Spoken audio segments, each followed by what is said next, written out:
I almost didn't go. Seriously. Every rational part of my brain screamed, it's a terrible idea. It's reckless. It's irresponsible. I had a routine, a plan, a life that was comfortable.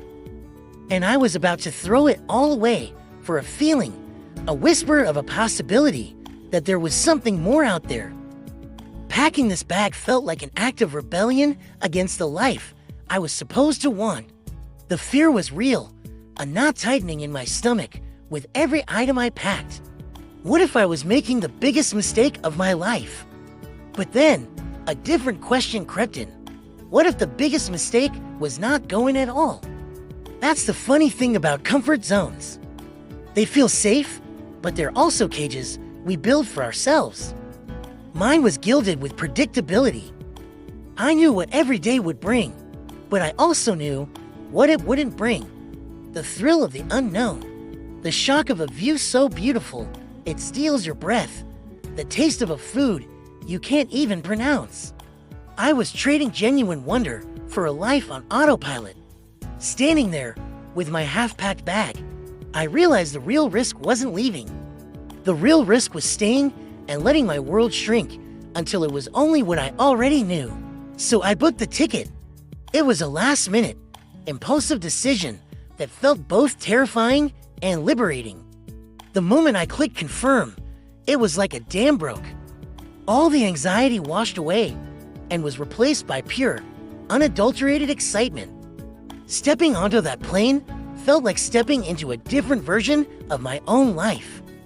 The hum of the engines was a soundtrack to my escape. I had no itinerary, no hotel reservations, just a destination and a fierce desire to get lost. It was a leap of faith, a bet on myself and the world. And the world delivered. The first few days were a blur of sensory overload. The cacophony of a foreign market, the smells of spices and street food I'd never encountered, the kaleidoscope of colors in the streets.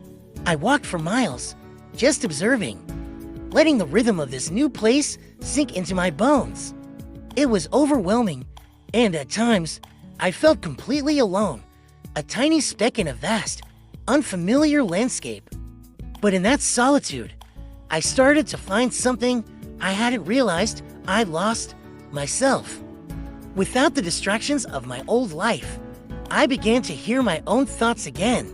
I started to notice the little things, the way the light hit an ancient building in the morning, the genuine smile from a vendor, the taste of fresh fruit bought from a roadside stall. These weren't grand, earth-shattering moments.